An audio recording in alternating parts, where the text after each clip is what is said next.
बसान के प्रिय नागरिकों और मसीह में प्रिय भाइयों बहनों, आप सब कैसे हैं? जैसे ही मैं बसान पहुंचा, मैंने एक गीत सुना, जहां सीगल पक्षी उड़ते हैं, जहां कैमेलिया के फूल खिलते हैं। मेरा शहर बसान, यहां आकर मैं बहुत उत्साहित हूं।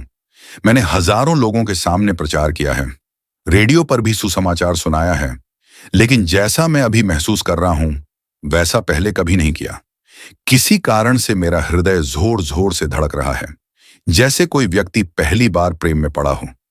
प्रियजनों, मैं आपसे यह बताना चाहता हूं कि इस सम्मेलन के माध्यम से आपके पाप कैसे धुल सकते हैं। आपने यह बात बहुत बार सुनी होगी, हैप्पी डे, हैप्पी डे, जब यीशु ने मेरे पाप धो दिए।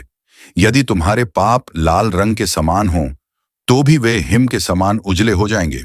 इस सप्ताह में आपसे इसी महत्वपूर्ण विषय पर बात करना चाहता हूं कि यह वास्तव में आपके जीवन में कैसे हो सकता है।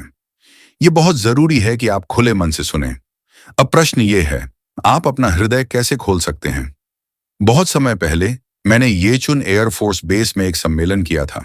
मैं वहां वायुसेना के जवानों को सुसमाचार सुना रहा था। एक शाम एक स्वागत समारोह था। मैं बैठा हुआ कुछ हल्का नाश्ता कर रहा था। तभी एक पायलट की पत्नी ने मुझसे पूछा, पादरी जी, आप अपने हृदय का द्वार कैसे खोलते हैं? उस दिन के बाद से मेरे लिए यह कहना आसान नहीं रहा कि अपने हृदय का द्वार खोलो। अधिकतर लोग जानते हैं कि यदि आप यीशु पर विश्वास करेंगे तो आप नया जन्म पाएंगे और आपके पापों की क्षमा होगी। लेकिन वे इस बारे में निश्चित नहीं होते, क्योंकि उन्हें यह नहीं पता कि यह कैसे होता है। मैं भी बहुत समय तक कलीसिया जाता रहा, लेकिन मुझे नहीं पता था कि अपने पापों को कैसे शुद्ध करूं। मैं सोचता था कि केवल पश्चाताप करना और अपने पापों को स्वीकार करना ही काफी है। मुझे लगा कि इससे मेरे पाप धुल जाएंगे, लेकिन ऐसा नहीं हुआ। मेरे भारी पाप अब भी मेरे हृदय को दबाए रखते थे। मुझे समझ नहीं आता था कि क्या करूं। मैं जानता हूं कि यह आसान नहीं है, इसीलिए मैं इस सप्ताह आप पर कोई बोझ नहीं डालना चाहता।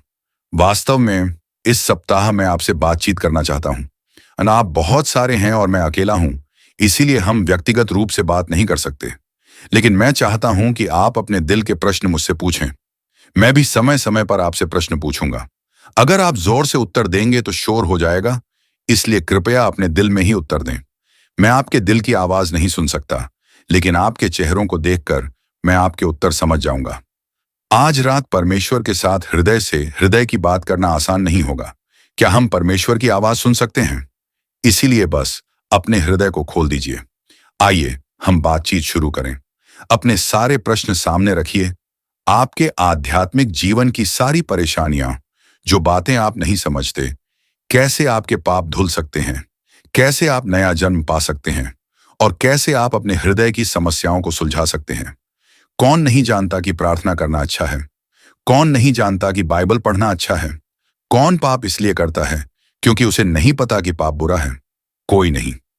फिर भी हम अपने आप को वैसे नियंत्रित नहीं कर पाते जैसे हम चाहते हैं। कई वर्षों से मैं जेलों में जाकर सुसमाचार सुनाता रहा हूं।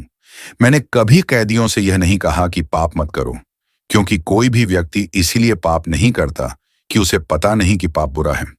मैं चाहता था कि वे बाइबल के द्वारा यह समझें कि पाप पर विजय कैसे पाई जा सकती है। प्रियजनों, आज मैं आपसे कोई प्रतिज्ञा नहीं मांग रहा हूं।